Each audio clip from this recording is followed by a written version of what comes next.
Bear cub locked in a ticket booth at an empty stadium. What this baby did was shocking. Let us know where you're watching from. If you love my content, consider supporting it with a super thanks. Also, don't forget to like and subscribe. It'll help us to remain in touch with amazing people like you. The old stadium stood silent against the gray morning sky. Empty concrete steps stretched upward like broken teeth, and weeds pushed through cracks in the parking lot. Maya Chen pushed her baby stroller along the cracked sidewalk, her 18-month-old daughter Ruby babbling softly at the pigeons pecking near a forgotten hot dog wrapper. Maya had come here to meet her husband David for their morning walk. He worked as a security guard at the abandoned Riverside Stadium, checking the gates and making sure no one broke in. The city council had been talking about tearing it down for months, but somehow it still stood there, a monument to better days when crowds would cheer and children would beg for cotton candy. Ruby pointed her tiny finger at a butterfly that landed on the stroller's handle. "Butterfly," she said, clapping her hands together. Maya smiled and adjusted the pink blanket around her daughter's legs. The morning air was getting chilly, and dark clouds were gathering overhead. David's radio crackled from somewhere near the main entrance. Maya could hear his voice echoing off the empty walls as he spoke to someone about a broken fence section. She parked the stroller near a bench and lifted Ruby out, letting her walk on wobbly legs across the smooth concrete. That's when they heard it. A small, desperate sound coming from somewhere nearby. It wasn't quite a cry, not quite a whimper. Ruby stopped walking and tilted her head, her brown eyes searching for the source of the noise. Maya listened too, but couldn't tell where it was coming from. The sound came again. Louder this time. More urgent. Ruby took 3 careful steps toward the old ticket booth that sat like a forgotten island in the middle of the entrance plaza. The glass windows were dirty and covered with old posters for games that happened years ago. Maya followed her daughter, curiosity getting the better of her. Inside the booth, pressed against the glass, was the smallest bear cub Maya had ever seen. Its black fur was matted and dirty, and its tiny paws were scratching frantically at the window. The cub's mouth was open in a silent cry, its breath fogging up the glass from the inside. Maya's heart stopped. A bear cub, here, in the city, trapped. Ruby pressed her small hands against the glass from the outside, mimicking the cub's movements. The baby bear saw her and stopped scratching for a moment. Its dark eyes met Ruby's, and something passed between them that Maya couldn't understand. The cub was so small it could barely be a few months old. How had it gotten here? Where was its mother? And why was the ticket booth door locked from the outside? Maya reached for her phone to call David, but before she could dial, Ruby started making soft cooing sounds at the cub. The same sound she made when she was trying to comfort her stuffed animals at home. The cub pressed its nose against the glass, leaving a small wet mark where Ruby's hand was touching from the other side. Thunder rumbled overhead, and the first drops of rain began to fall. The raindrops hit the concrete around them with soft tapping sounds. Maya quickly pulled out her phone, her fingers shaking as she tried to call David. But before she could press his number, she noticed something that made her blood run cold. There were scratches on the outside of the ticket booth door, deep, fresh scratches in the metal frame. These weren't made by the small cub inside. These were much bigger, much deeper. Ruby was still cooing at the cub, completely unaware of her mother's growing fear. The baby bear had stopped crying and was now sitting quietly, watching Ruby through the glass.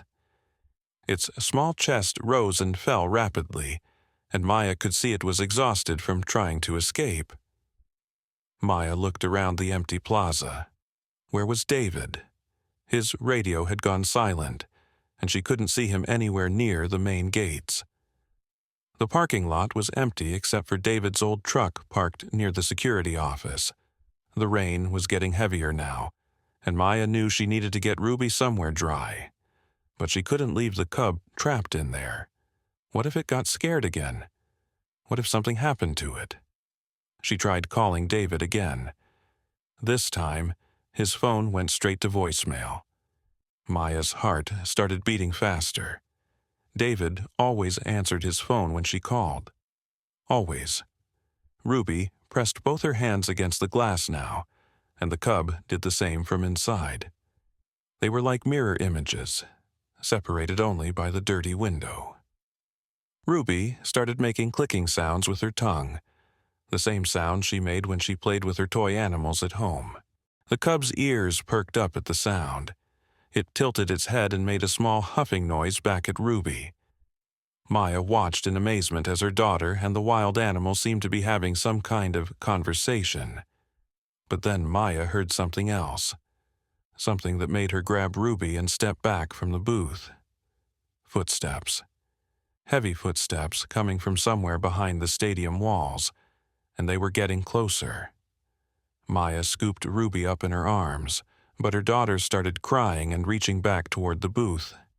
"Bee, Bee," Ruby said, pointing at the cub.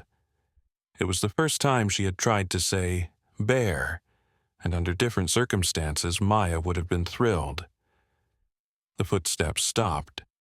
Everything went quiet except for the rain and Ruby's soft whimpering. Maya held her breath and listened. Nothing.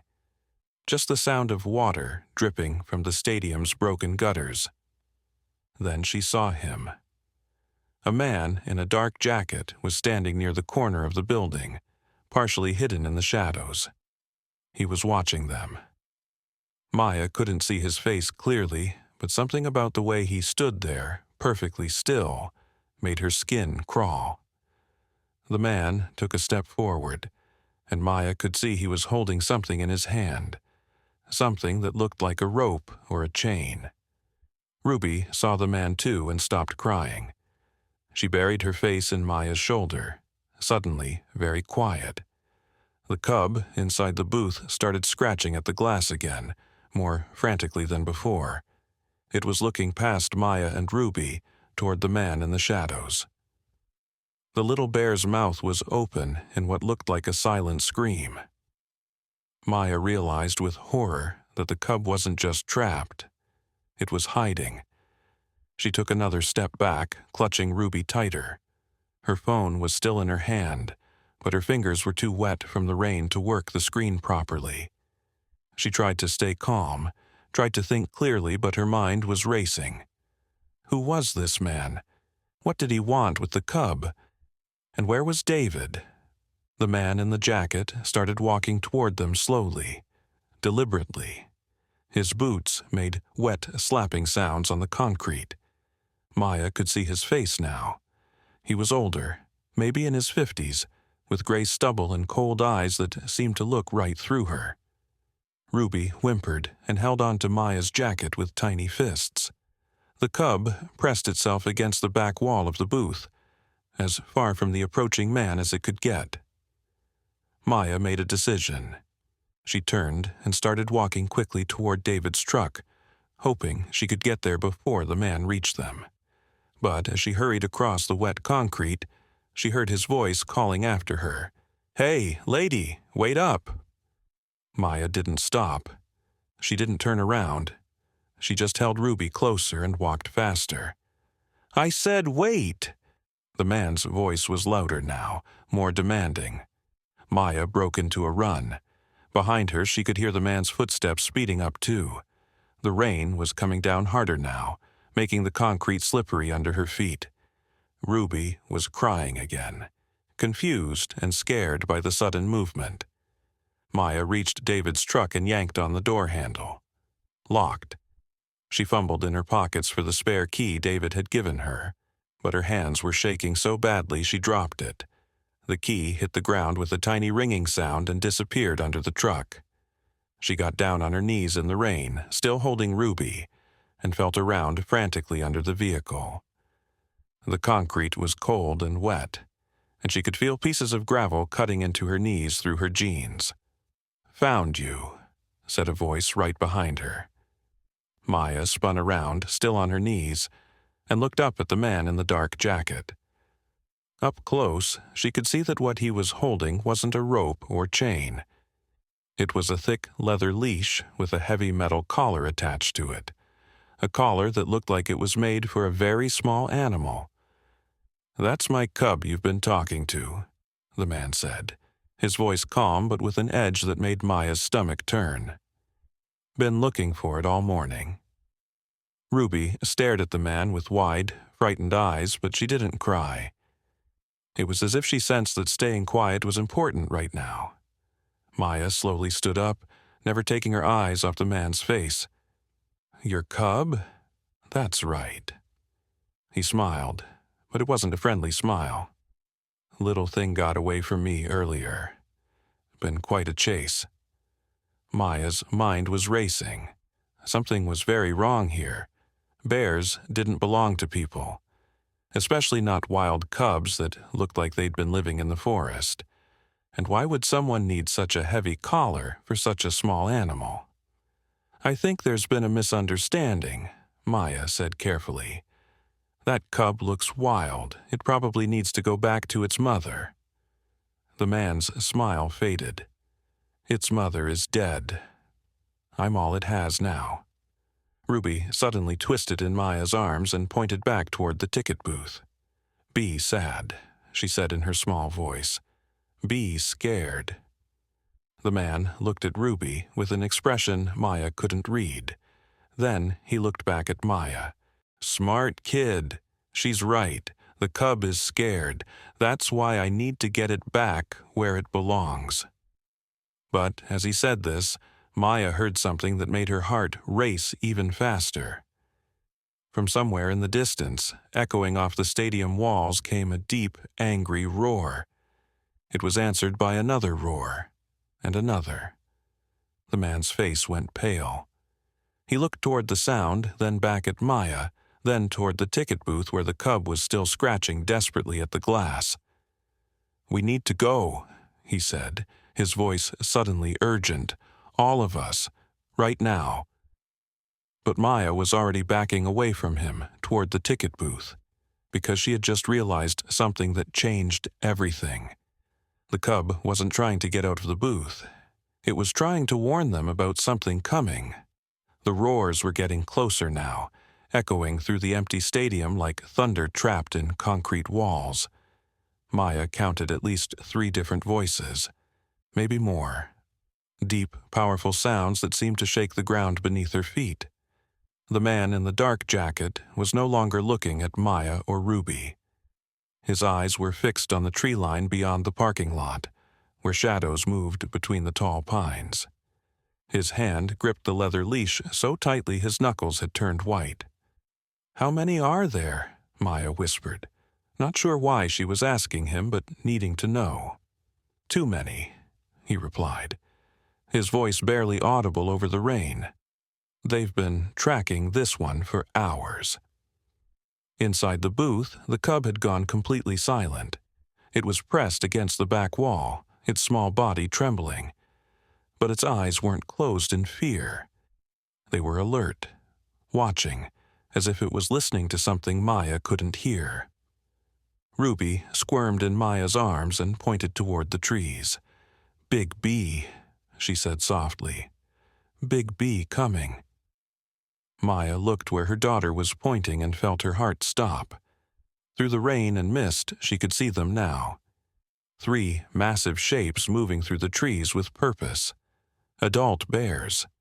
And they were heading straight for the stadium. "We need to get inside," the man said, but he wasn't moving toward the stadium building. He was moving toward the ticket booth. "The cub is the key.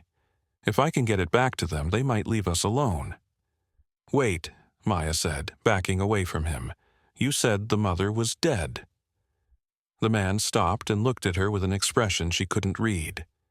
Rain was dripping from his gray hair, and his clothes were soaked through. "I lied." Ruby suddenly started making urgent clicking sounds. the same ones she had been making to the cub earlier. But now she was making them louder, more insistent. The cub inside the booth perked up and began making small huffing sounds back at her. Maya realized they were still communicating somehow. "She's talking to it," the man said, wonder creeping into his voice. "How is she talking to it?" Before Maya could answer, the cub did something that made them both step back in surprise.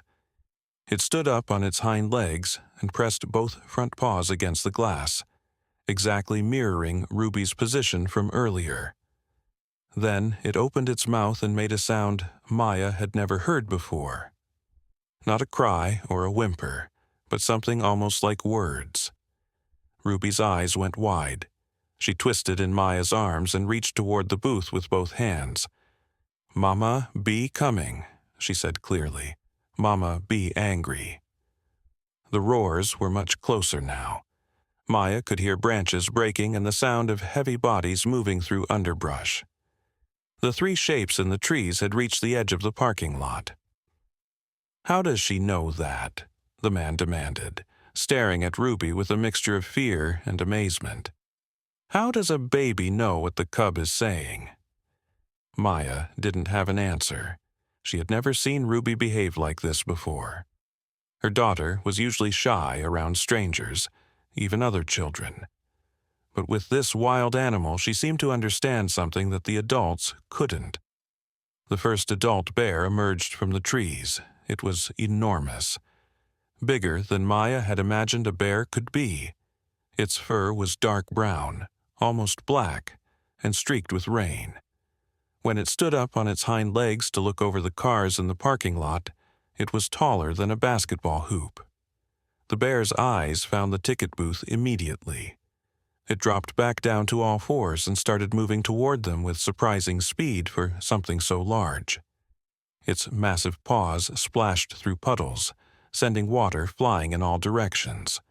Behind it, the other two bears followed. One was slightly smaller but moved with the same determined purpose. The third was limping, favoring its right front leg, but its eyes held the same fierce intensity. "They're not just any bears," the man said, his voice filled with something like reverence. "They're a family group. Mother, father, and an older sibling. The cub in there is the youngest." Maya felt Ruby's small body tense in her arms. Her daughter was no longer making clicking sounds.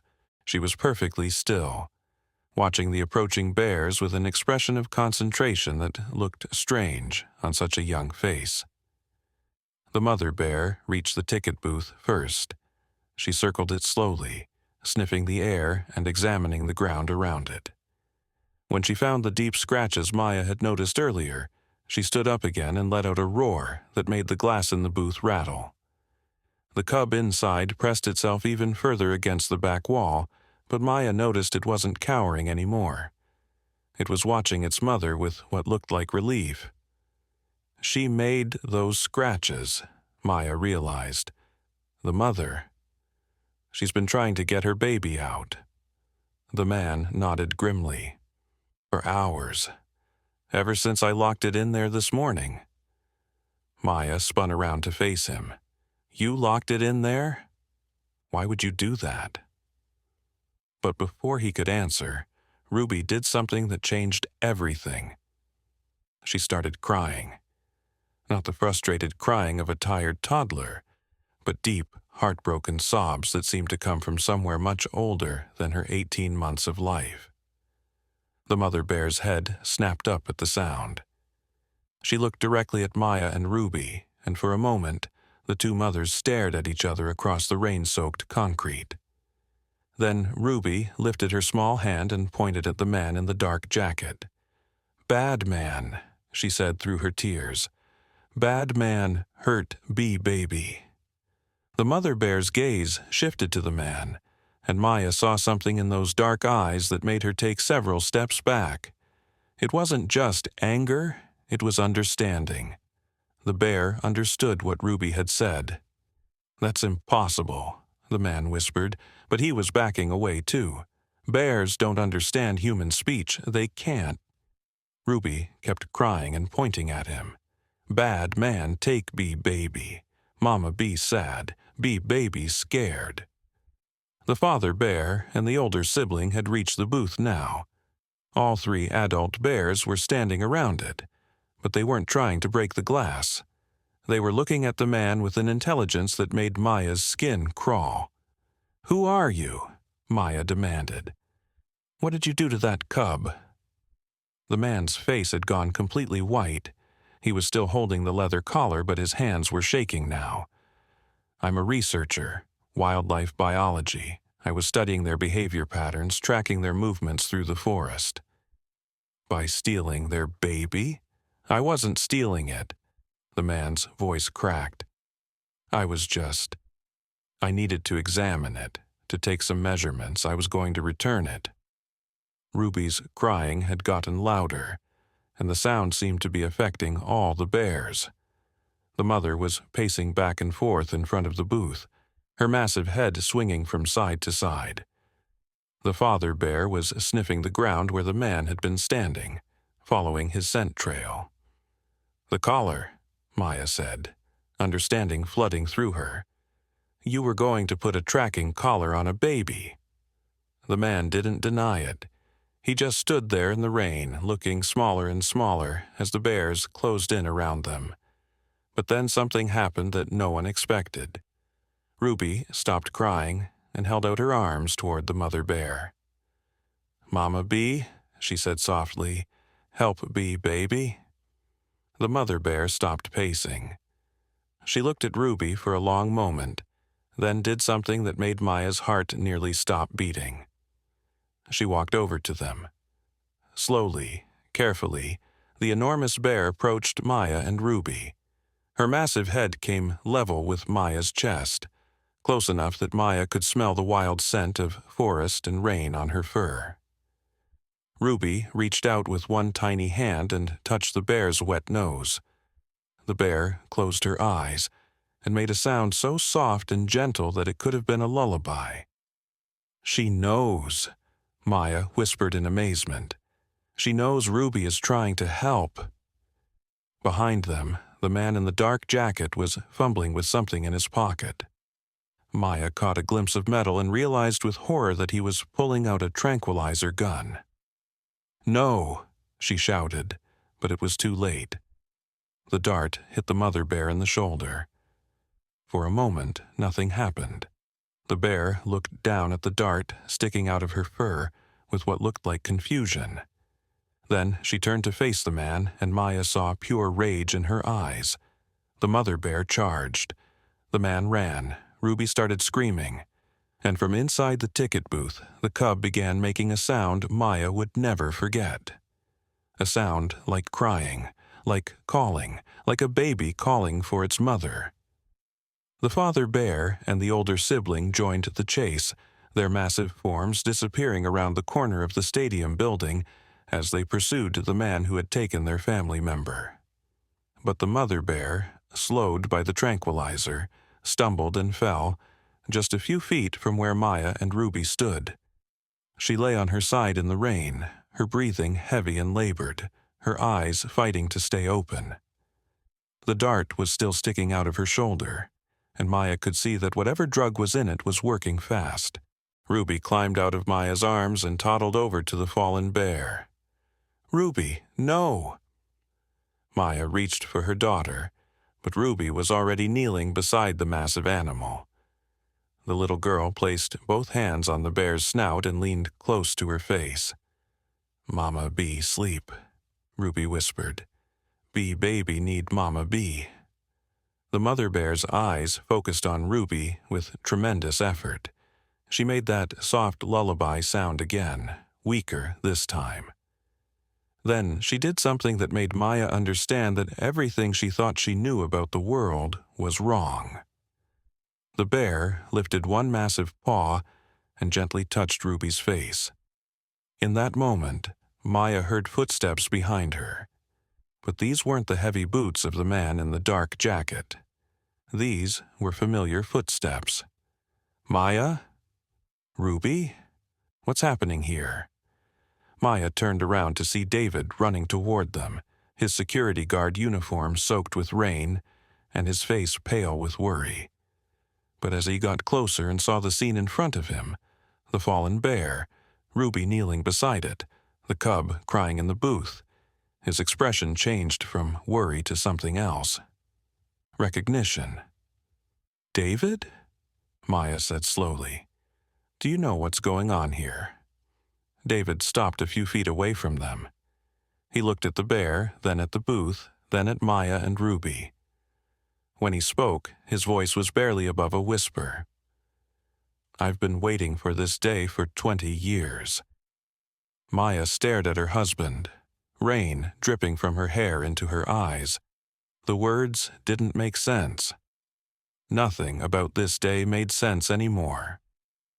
Ruby was still kneeling beside the drugged mother bear, her small hands stroking the animal's massive snout as if she had done this 1,000 times before.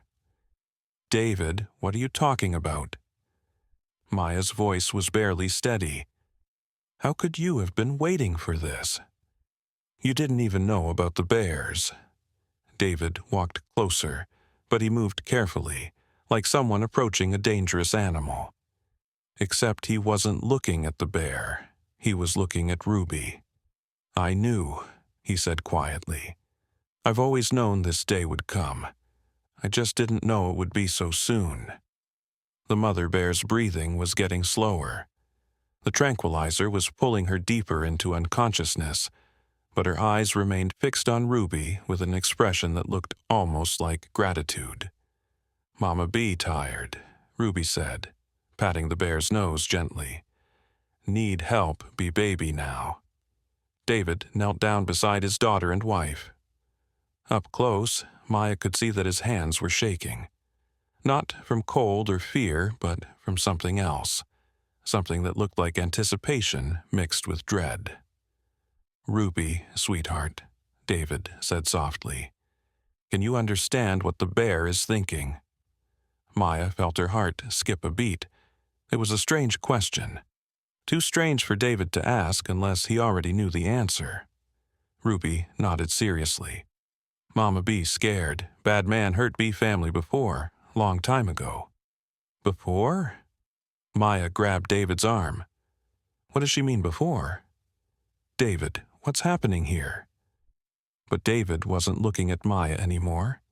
He was staring at Ruby with an expression of wonder and terror that made Maya's stomach clench with fear. "Show me your hands, Ruby," David whispered. Ruby held up her small hands, still wet from touching the bear. But they weren't just wet with rainwater. There was something else on her palms. Something that looked like it was glowing with a soft, golden light. "That's impossible," Maya breathed. "That's not possible." David reached into his jacket pocket and pulled out something Maya had never seen before. It was a small, leather-bound notebook, old and worn, with pages that looked yellowed with age. He opened it carefully, protecting it from the rain with his body. 20 years ago, when I was just starting work as a security guard here, something happened, David said, his voice heavy with memory. A family of bears came to the stadium, just like today, but it wasn't random. They were following something, someone. Maya watched as David flipped through pages covered with handwriting, drawings, and what looked like newspaper clippings. Some of the pages had photographs taped to them. Old photographs that showed the stadium when it was new, when crowds filled the seats and the grass was green. "There was a little girl then, too," David continued. "About the same age as Ruby. She had the same gift, the same ability to communicate with wild animals. Her name was Sarah Chen." Maya's blood turned to ice. "Chen? That's my maiden name." David nodded slowly. "Sarah was your sister." The world seemed to tilt around Maya. She had never had a sister. Her parents had always told her she was an only child. Her mother had died when Maya was young, and her father had raised her alone, never mentioning any other children. "That's not possible," Maya said. But even as she spoke, fragments of memory began surfacing. Dreams she'd had as a child about a girl who looked like her, a girl who could talk to animals, stories her father used to tell her about magical children who could understand the language of the forest, stories she had thought were just fairy tales. "Sarah disappeared 20 years ago," David said, turning a page in the notebook. "Right here, at this stadium, the same family of bears came looking for her. But something went wrong. The researcher who was studying them, the same man who was here today, he took Sarah." Ruby looked up from the sleeping bear. "Bad man take sister before. Mama B, remember?" Maya felt like she couldn't breathe. "Sister? Ruby, what are you talking about?" But Ruby wasn't looking at Maya anymore. She was looking at something behind them, and her face lit up with a smile that seemed to glow in the gray morning light. Maya turned around and saw a woman walking toward them across the wet concrete. She was young, maybe in her 20s, with long black hair and clothes that looked like they belonged in the forest rather than the city. Her feet were bare, and she moved with a grace that reminded Maya of the way the bears had moved through the trees. When the woman got closer, Maya gasped. She was looking at her own face. Not exactly, but close enough that they could have been twins, or sisters. "Hello, Maya," the woman said, her voice soft and musical. "I've been waiting a long time to meet you." Ruby clapped her hands together in delight. "Sister, come back! Sister, help Mama Bia!" The woman knelt down and touched Ruby's glowing hands with her own. When their skin made contact, the golden light grew brighter, spreading up both their arms like electricity made of sunshine. "My name is Sarah," the woman said, looking directly into Maya's eyes. "And I'm here to explain everything you don't understand about our family." David closed the notebook and stood up slowly. "The researcher, Dr. Mitchell. He's been hunting families like yours for decades. Children who can speak to animals, who can understand what they're thinking and feeling. He thinks it's some kind of genetic mutation that he can study and replicate." "But it's not a mutation," Sarah said, her hands still glowing as she touched Ruby. "It's something much older than that. Something that runs in bloodlines that go back hundreds of years. Our great-grandmother had it, our grandmother, our mother." Maya shook her head. "Our mother died when I was 5. She never showed any signs of being able to talk to animals. She hid it," Sarah said sadly. "Just like our father hid the truth about what happened to me. They were trying to protect you, but they didn't understand that trying to suppress the gift only makes it stronger in the next generation." Inside the ticket booth, the cub had been listening to everything.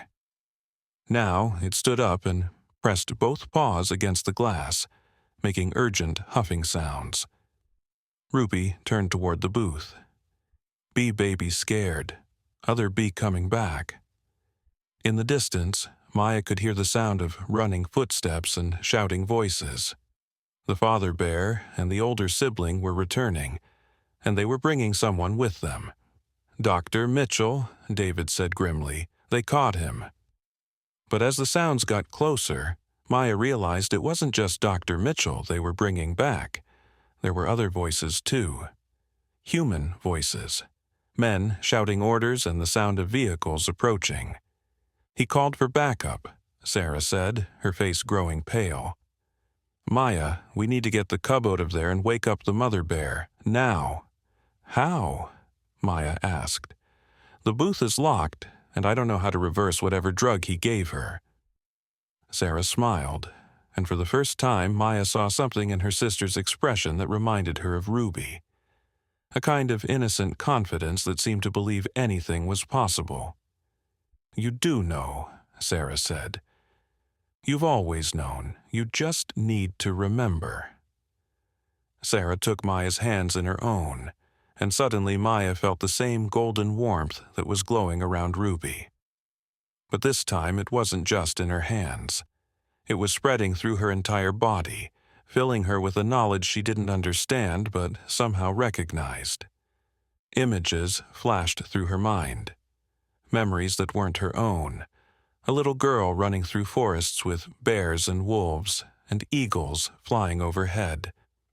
The same little girl sitting in a cage in a laboratory, while men in white coats took notes and measurements. The girl growing older, learning to hide her abilities, learning to escape, learning to survive in the wild with the animals who had become her family. Sarah's memories. Her sister's life for the past 20 years. "He's been hunting us," Maya whispered, understanding flooding through her. "All of us. Anyone who can do what we do. And now he's found the next generation," Sarah said, looking at Ruby with a mixture of love and fear. "She's stronger than either of us ever were. That's why the bears came here today. They can sense it. They know she's the one who can free them all." The sound of vehicles was getting louder. Maya could see headlights cutting through the rain and mist, coming from multiple directions. Big vehicles, government plates. "Who are they?" Maya asked. "Dr. Mitchell's employers," David said grimly. "People who think they can weaponize what you and Ruby can do. Turn it into some kind of military application." Ruby stood up from beside the sleeping mother bear and walked over to the ticket booth. She placed both glowing hands against the glass, and the cub inside pressed its paws against the same spot. "Be baby ready," Ruby said. "Time to go home." The lock on the booth door clicked open. The cub pushed the door open with its nose and stepped out into the rain. It was small and wet and scared, but it walked directly to Ruby without hesitation. Ruby reached down and picked up the cub like it was a puppy. The small bear settled into her arms contentedly, making soft purring sounds. "That's impossible," Maya breathed. "Wild animals don't do that. They don't just let humans pick them up." "We're not just human," Sarah said simply. "We never were." The first of the black SUVs pulled into the parking lot, its headlights cutting through the rain like searchlights. Maya could see armed figures moving inside. The mother bear's eyes fluttered open. The tranquilizer was wearing off faster than it should have, and Maya realized that Ruby's touch was somehow neutralizing the drug. "Mama Bee, wake up," Ruby said happily, still holding the cub. "Time to go see Papa Bee." The mother bear struggled to her feet, still unsteady but determined. She looked at Ruby, holding her baby, and instead of taking the cub away, she gently nuzzled Ruby's face. More vehicles were arriving. Maya counted at least 6 SUVs now, and she could see figures in tactical gear getting out of them, carrying what looked like tranquilizer rifles and nets. "We need to go," David said urgently. "All of us. Right now." But Sarah was shaking her head. "Not all of us. Maya and Ruby need to go with the bears. It's the only way they'll be safe." "What are you talking about?" Maya grabbed her sister's arm. "I just found you again. I'm not leaving you." "You're not leaving me," Sarah said with a sad smile. "I'm staying to buy you time. Dr. Mitchell and his people, they've been looking for me for 20 years. If they think they've finally caught me, they won't go after you and Ruby right away." The tactical teams were spreading out now, surrounding the area. Maya could see Dr. Mitchell among them, pointing in their direction and shouting orders. The father bear and the older sibling emerged from the trees, moving fast despite their size. They had seen the vehicles too, and Maya could tell they understood the danger. "How do we go with them?" Maya asked desperately. "We can't just run into the forest with wild bears." Ruby looked up at her mother with those impossibly wise eyes. "Not wild, Mama. Family." The little girl held out the cub toward its mother, and the adult bear gently took her baby in her mouth, the way bears carry their young. But instead of moving away, the mother bear turned and looked at Maya expectantly. She wants you to follow her, Sarah said. Maya, you need to trust them. They know places in the forest where no human has ever been. Places where you and Ruby will be safe while you learn to use your abilities. I don't want to leave David, Maya said, tears mixing with rain on her face. David stepped forward and kissed his wife and daughter. I'll find you, he promised. When it's safe, I'll find you. But right now you need to go. Ruby reached out and touched David's face with one glowing hand. Daddy, come later. Bears show safe place. The tactical teams were moving closer. Maya could hear Dr. Mitchell's voice over a bullhorn, demanding that they surrender the specimens for scientific study. The father bear had reached them now. He was even bigger up close than Maya had thought possible, but when he looked at her, she saw only gentleness in his dark eyes. Ruby walked over to the massive bear and held up her arms. Without hesitation, the bear gently picked her up and placed her on his back, the way a horse might carry a rider. Ruby! Maya started forward, but her daughter looked completely calm and happy. Safe, Mama, Ruby said, patting the bear's massive head. Bears are good friends. The mother bear, still carrying her cub, walked over to Maya and lowered herself to the ground. She looked back at Maya over her shoulder, the invitation clear. Maya looked at David, at Sarah, at the approaching tactical teams. Then she looked at Ruby, sitting confidently on the back of a wild bear like she had been born to it. She made her choice. Maya climbed onto the mother bear's back, her heart pounding with terror and exhilaration. The bear's fur was thick and warm, and she could feel the powerful muscles moving beneath her as the animal stood up. Find us when you can, Maya called to David and Sarah. We will, Sarah promised. Take care of each other. The father bear, carrying Ruby, started moving toward the trees. The mother bear followed, with Maya clinging to her back. Behind them came the older sibling, watching for pursuit. As they reached the edge of the forest, Maya looked back one last time.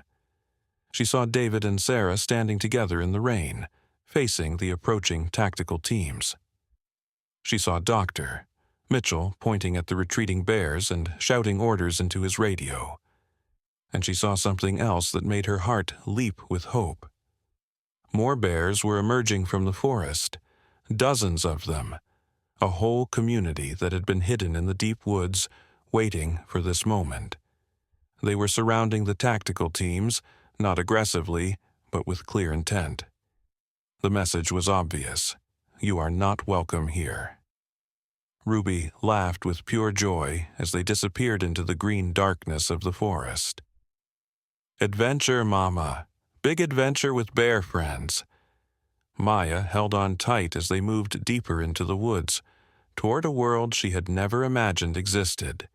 A world where her daughter's impossible gifts would finally make sense. The forest was unlike anything Maya had ever experienced. The trees were ancient, their trunks so wide that 10 people holding hands couldn't circle them. Moss hung from branches like green curtains, and shafts of sunlight filtered through the canopy above, creating pools of golden light on the forest floor. But it wasn't just the size of the trees that amazed her. It was the sounds. The forest was alive with voices she was beginning to understand. Birds were calling to each other in what sounded almost like conversations. Squirrels chattered in the branches above, and Maya could swear they were talking about the strange humans riding on barebacks. Even the rustling of leaves seemed to carry messages from tree to tree.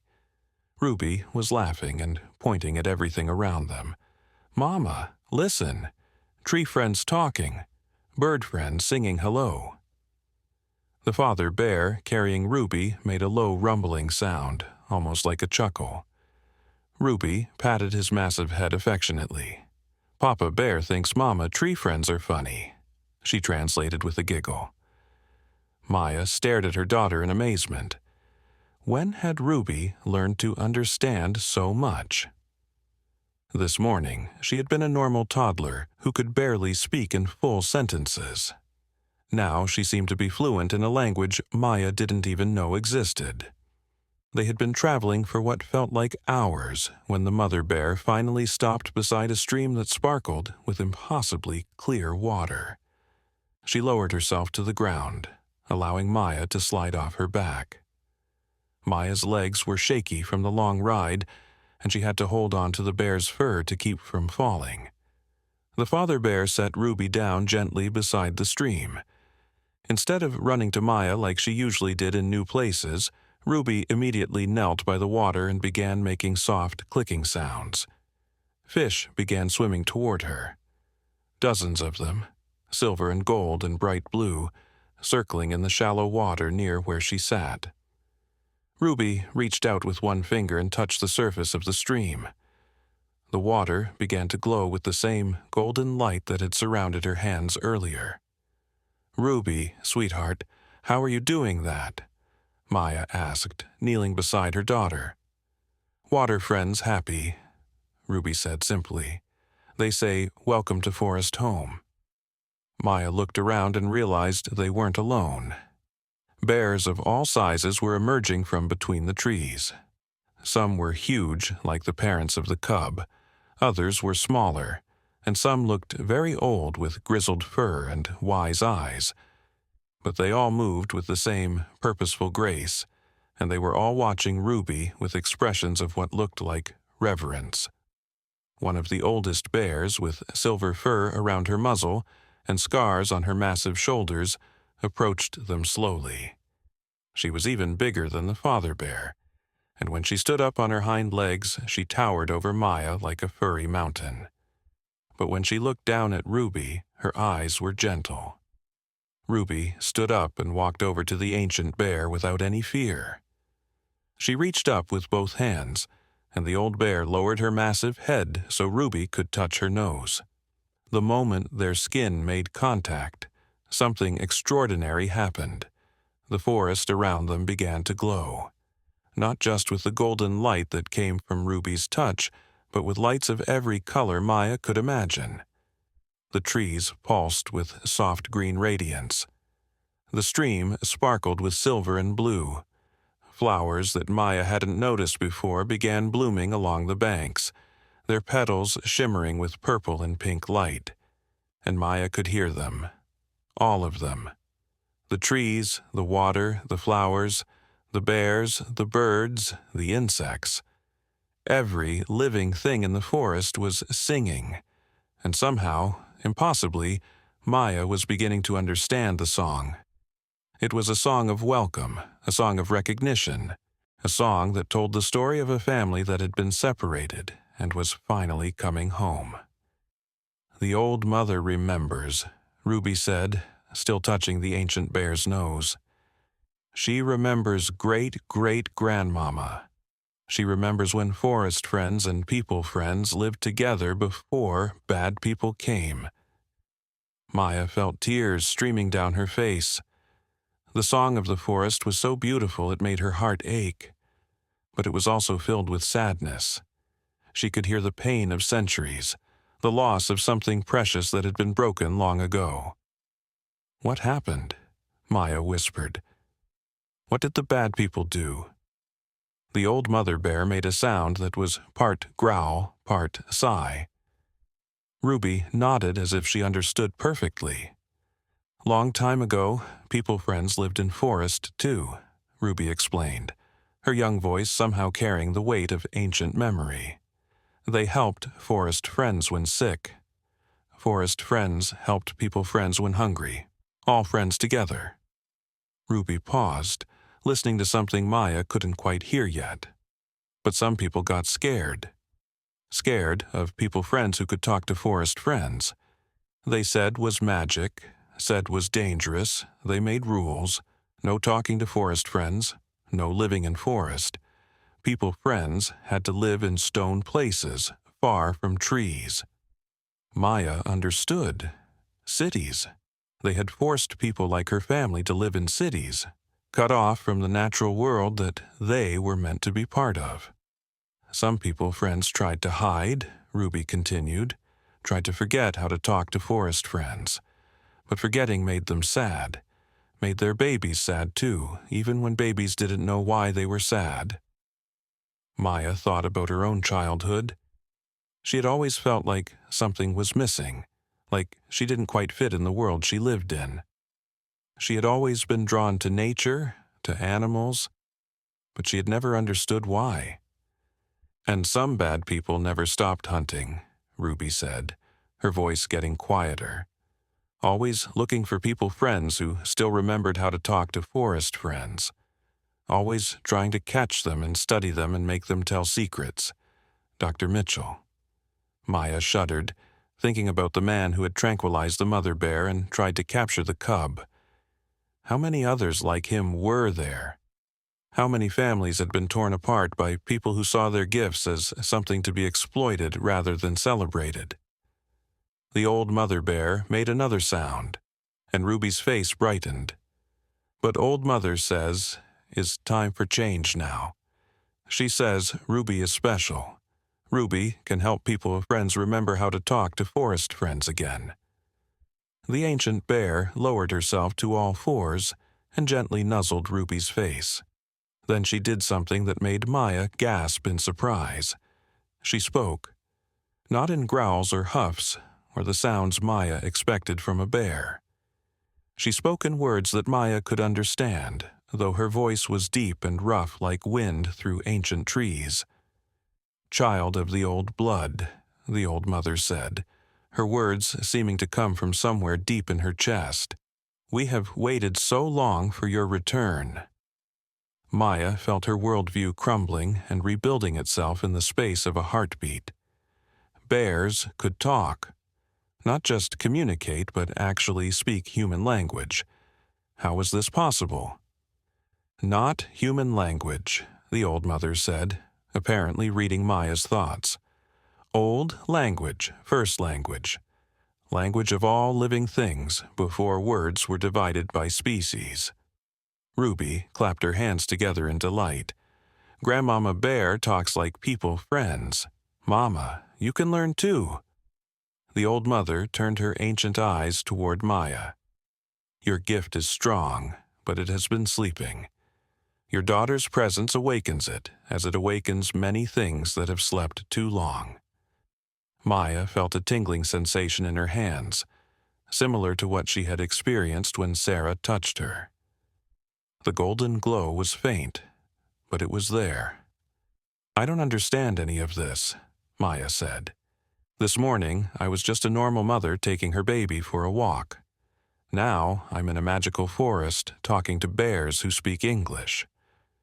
"Not English," the old mother corrected gently. "The language has no name because it needs no name. It simply is.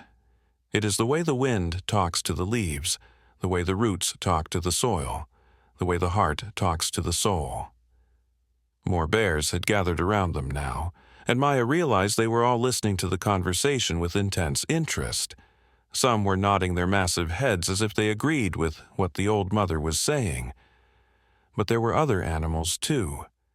Deer stepping delicately through the undergrowth, their large eyes fixed on Ruby. Foxes peering out from behind trees. Hawks circling overhead. Even tiny field mice had emerged from their hiding places to witness what was happening. They've all been waiting, Maya realized. For how long? "Generations," the old mother replied. "Since the last of the old families disappeared into the human world and forgot who they were, we have kept the old ways alive, kept the forest safe, hoping that one day the connection would be restored." Ruby had wandered over to the stream again and was now sitting cross-legged on the bank, surrounded by animals of every description.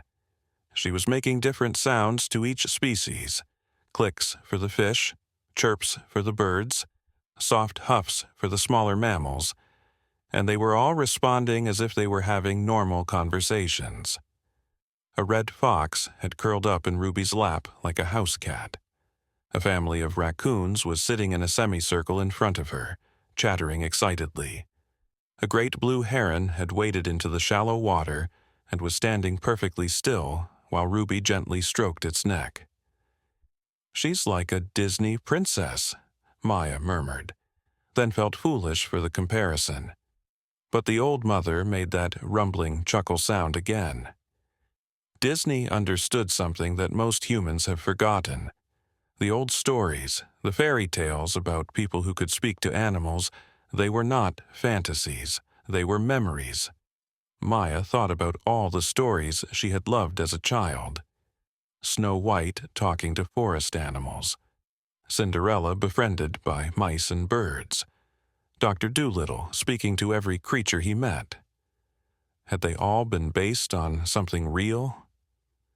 "Your sister Sarah learned much during her years with us," the old mother continued, "but she chose to remain mostly in her human form, using her gifts to protect the forest from those who would harm it.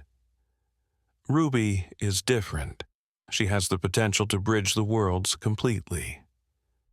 "What do you mean, bridge the worlds?"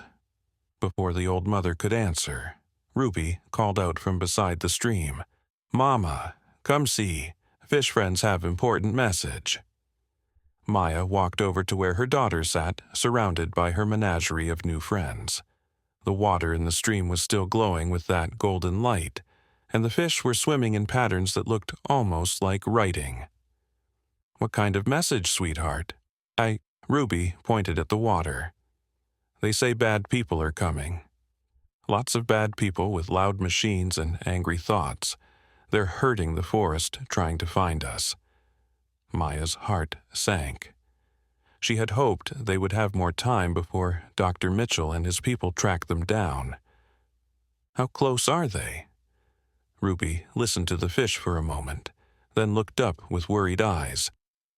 "Very close, Mama, and they brought something scary." The old mother had followed them to the stream. When she heard Ruby's words, her massive body tensed, and a low growl rumbled in her throat. "What is it?" Maya asked. "What did they bring?" "Machines that make bad sounds," Ruby said, covering her ears as if she could already hear them. "Sounds that hurt forest friends' ears and make them run away scared." Maya realized what Ruby was describing. Sonic weapons. Devices that could disorient and control animals by emitting high-frequency sounds that were painful to their sensitive hearing. "They're going to drive all the animals away from us," Maya said, understanding the strategy. "Separate us from our protection." The old mother's growl grew louder, and it was answered by growls from dozens of other bears throughout the forest. The sound was like thunder rolling through the trees. "We will not run," the old mother declared. "This forest has been our home for longer than human memory. We will fight to protect it and those under our care." But Ruby stood up suddenly, scattering the animals that had been gathered around her. Her face was pale, and the golden glow around her hands was flickering like a candle in the wind. "No fighting," she said, her young voice carrying surprising authority. "Fighting makes more hurt, makes bad people more scared, makes them bring bigger machines, hurt more forest friends." The old mother looked down at Ruby with an expression of surprise. "Then what would you have us do, little one? Allow them to take you and your mother?" Ruby walked over to Maya and took her hand. The moment their skin touched, Maya gasped. She could suddenly hear everything Ruby was hearing. Every conversation in the forest, every whispered warning from scout animals, every frightened call from creatures fleeing the approaching machines. It was overwhelming. The sheer volume of communication happening around them every second was more than her human brain could process. She staggered, and Ruby steadied her with surprising strength. "Mama needs to learn slow," Ruby said gently, like when Mama taught Ruby to walk. One step, then another step. But even as Ruby helped her filter the overwhelming input, Maya could hear what had made her daughter so afraid. The machines weren't just coming from one direction. They were surrounding the entire forest, creating a net that was slowly tightening around them. And there was something else, something that made Maya's blood run cold. "They have Sarah," she whispered, the knowledge coming to her through the network of animal voices. "Dr. Mitchell captured Sarah, and they're using her to track us." Ruby's eyes filled with tears. Sister hurt. Bad people making Sister show them forest paths. The old mother's expression grew grim. If they have one of the gifted ones, they can use her connection to the forest against us. She cannot help but respond to the network of voices, even if she tries to resist. Maya felt panic rising in her chest.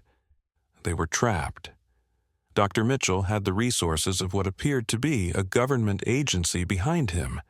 They had Sarah as an unwilling guide, and they were systematically cutting off every escape route. But Ruby wiped her eyes and looked up at Maya with determination that seemed far beyond her 18 months of life. "Mama, Ruby has idea, but needs Mama to be brave, needs all forest friends to be brave too." "What kind of idea, sweetheart?" Ruby looked around at all the gathered animals, then up at the old mother. "What if we don't run away? What if we show bad people that forest friends and people friends belong together? Show them how beautiful it is when everyone talks to everyone." Maya stared at her daughter in shock. "Ruby, these people want to hurt us. They want to take you away and study you like a laboratory animal." "But maybe they scared because they don't understand," Ruby said with the simple logic of a child. "Maybe if they see how happy forest friends are, how happy people friends are, they stop being scared." The old mother made a sound that was part growl, part sigh. "The young one speaks wisdom that the old sometimes forget. Fear breeds fear, but understanding can breed peace." "You can't be serious," Maya said. "These people tranquilized you. They captured my sister. They're hunting us with military equipment."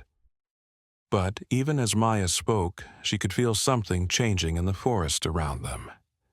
The animals were responding to Ruby's words, and their response was spreading like ripples on a pond. Birds began singing in harmonies Maya had never heard before. The trees themselves seemed to pulse with warmer light. Even the stream began flowing in patterns that looked like musical notation. Ruby walked to the center of the clearing and held out her arms. "All friends come," she called in that voice that somehow carried much further than her small lungs should have been able to project. "Time to show bad people what real magic looks like."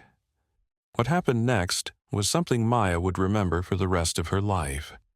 Animals began emerging from every corner of the forest. Not just the bears and deer and foxes that had been there before, but creatures Maya hadn't even known lived in these woods. Mountain lions padding silently through the undergrowth, wolves traveling in family groups, eagles and hawks circling overhead in formation. Even animals that should have been hibernating or migrating emerged to answer Ruby's call. But more than that, the forest itself began to respond. Flowers bloomed out of season, filling the air with fragrances that seemed to sing their own songs. Trees that had been bare began sprouting new leaves that shimmered with every color of the rainbow. The stream widened and deepened, becoming a river that reflected the sky like a mirror. And through it all, Ruby stood in the center, conducting an orchestra of life that Maya was only beginning to understand. She's not just communicating with them, Maya realized with wonder. She's helping them communicate with each other, species that have never been able to talk before. The old mother nodded. "This is what we have waited for. Not just the return of the old blood, but its evolution. Your daughter may be the first of a new kind of bridge between all living things." The sound of approaching helicopters cut through the magical symphony like a blade. Maya looked up to see black shapes appearing above the treetops. and her heart sank. Dr. Mitchell had found them, but Ruby didn't look afraid. She looked up at the helicopters with the same welcoming expression she had shown to every other living thing she had met today. "Flying machine friends are scared too," she said calmly. "People inside flying machines don't know how to listen to forest friends. That's why they make so much noise." Maya grabbed her daughter's hand. "Ruby, we need to hide. These aren't friends. These are the bad people who want to hurt us." But Ruby shook her head. "No more hiding, Mama. No more running. Time to show everyone that different friends can be same family." The helicopters were landing now, and Maya could see armed figures rappelling down ropes. Dr. Mitchell's voice echoed through a bullhorn, demanding that they surrender peacefully. The forest had gone completely silent. Every animal, every tree, every living thing seemed to be holding its breath. Ruby raised her glowing hands toward the sky and began to sing. It wasn't any song Maya had ever heard before. It had no words, but somehow Maya understood every note. It was a lullaby and a battle cry and a love song all at once. It was the sound of the earth itself remembering what it had been before humans forgot how to listen. And one by one, every living thing in the forest began to sing along. The song grew stronger with each voice that joined it. The deep rumble of the bears harmonized with the crystal-clear notes of the birds. The whisper of wind through leaves became a melody that wove through the chorus of wolves and the gentle hum of insects. Even the stream began to babble in rhythm, and the very trees seemed to sway in time with Ruby's wordless lullaby. Dr. Mitchell's voice through the bullhorn grew louder, more demanding. "Surrender the subjects immediately. You are surrounded and have no means of escape." But his words were swallowed by the song. The armed figures who had rappelled from the helicopters stopped in their tracks, their weapons lowering as they stared in wonder at the scene before them. Maya watched in amazement as the song began to affect even the aircraft overhead. The harsh mechanical noise of the helicopter rotors began to soften, somehow synchronizing with the natural rhythm of Ruby's song. The pilots' voices over the radio grew quieter, less urgent. "What's happening to them?" Maya whispered to the old mother. "Your daughter is showing them what harmony truly means," the ancient bear replied, her own voice joining the forest chorus. "She is teaching their machines to sing." Ruby's small form glowed brighter than ever before, but now the light wasn't just golden. It was every color Maya had ever seen, and some she was sure she had never imagined. The light spread outward in waves, touching each animal, each tree, each blade of grass, and setting them all ablaze with their own inner radiance. One of the tactical officers, a young woman with frightened eyes, dropped her weapon entirely. She pulled off her helmet and stood transfixed, tears streaming down her face as she listened to the forest's song. "I can hear them," she whispered to her companions. "I can hear what they're saying. They're not dangerous. They're welcoming us." Dr. Mitchell pushed through the circle of his men, his face red with anger. "Don't listen to it. It's some kind of psychological manipulation, sonic hypnosis." But even as he spoke, Maya could see his resolve beginning to crack. The song was so beautiful, so pure, that it was impossible to hear it and still believe in hatred or fear. Ruby walked toward Dr. Mitchell with her arms outstretched, the same welcoming gesture she had made to every creature she had met that day. The forest chorus grew softer around her, but somehow more powerful, as if every living thing was holding its breath to see what would happen next. "Bad man scared," Ruby said gently, her voice carrying clearly despite the surrounding music. "Bad man thinks forest friends want to hurt people friends. But forest friends only want to love." Dr. Mitchell raised his tranquilizer gun, his hands shaking. "Stay back!" You don't understand what you are. You're a genetic anomaly that needs to be studied, controlled." But Ruby kept walking toward him, and as she did, something miraculous happened. Animals began to emerge from behind every tree, from every shadow, from every hiding place in the forest. But they weren't advancing aggressively. They were walking calmly, peacefully, surrounding Dr. Mitchell and his team not as predators but as a welcoming committee. The mother bear, whose cub had been trapped, approached Dr. Mitchell from one side. A majestic wolf with silver fur approached from the other. A great horned owl landed on a branch directly above his head. Dozens of deer, foxes, rabbits, and even tiny field mice gathered around his feet. None of them seemed threatening. They all looked at him with the same expression Ruby wore, one of infinite compassion and understanding. "They forgive you," Ruby said, now standing directly in front of Dr. Mitchell. "Even though you hurt Mama Bear. Even though you scared Baby Bear. They forgive because they understand you were scared too." Dr. Mitchell's gun was shaking so badly he could barely hold it. "This isn't possible. Animals don't forgive. They don't understand human emotions." "All friends understand love," Ruby said simply. She reached up and gently touched the barrel of his gun. "All friends understand fear too, but love is stronger." The moment Ruby's tiny hand made contact with the weapon, something extraordinary happened. The metal began to glow with the same warm light that surrounded everything else in the forest. But more than that, Maya could see Dr. Mitchell's face changing. The anger and fear were melting away, replaced by wonder and something that looked like recognition. "I remember," he whispered, his voice breaking. "When I was little, before my parents told me it was impossible. I used to talk to my dog, really talk to him, and he talked back."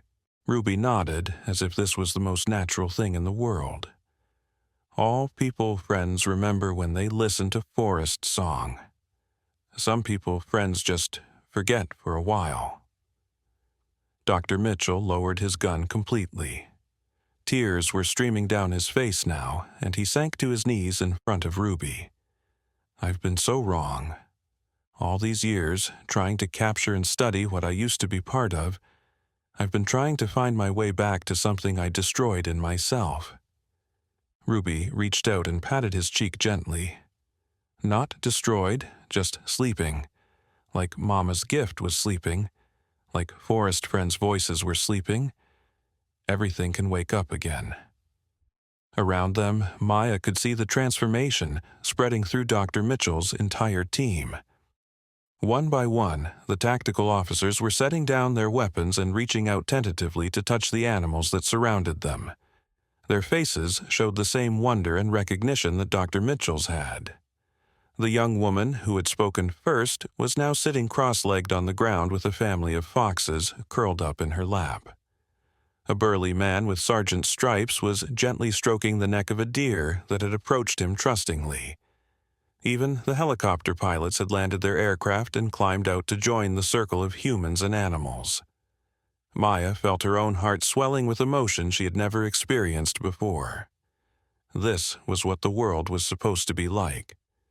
This was what her family's gift was really for.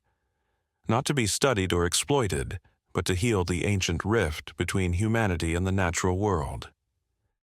Sarah emerged from the trees, no longer a prisoner but walking freely alongside two more bears. Her face was radiant with joy as she saw what Ruby had accomplished. "She did it," Sarah said, her voice filled with awe. "She actually did it. She brought them home." David appeared beside Sarah, and Maya realized he must have been working with her sister all along, helping to guide Dr. Mitchell's team to this place where Ruby's magic could work on them. Ruby turned to face the entire gathering, humans and animals alike.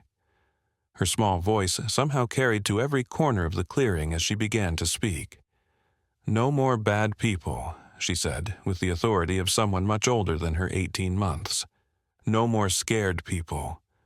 No more forest friends hiding from people friends. All friends now, all family. She raised her glowing hands toward the sky, and the forest responded with a burst of light so brilliant that Maya had to close her eyes.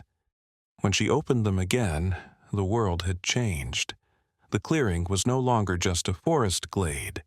It had become something like a natural amphitheater, with trees arranged in perfect circles and a crystal-clear pond in the center that reflected not just the sky, but somehow the hearts of everyone present. Dr. Mitchell stood up slowly, his face transformed by wonder. "How do we go back?" he asked. "How do we return to the world knowing what we know now?" Ruby smiled the most beautiful smile Maya had ever seen. "Don't go back," she said. "Go forward. Teach other people friends how to listen.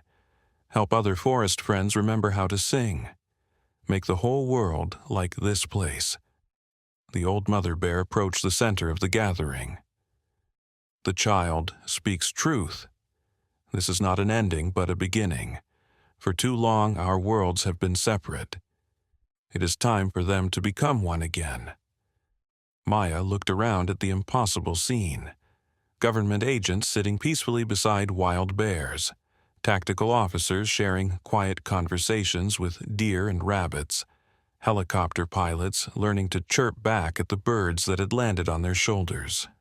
Ruby walked over to Maya and took her hand. "Mama understands now." Maya knelt down and pulled her daughter into a fierce hug. "I understand that you're the most amazing little girl in the world, and that our family is much bigger than I ever imagined." Ruby giggled and pointed around the clearing.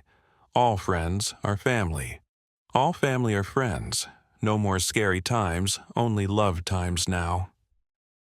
As the sun began to set through the trees, painting the magical clearing in shades of gold and amber, Maya realized that her daughter was right. This wasn't just the end of their terrifying day.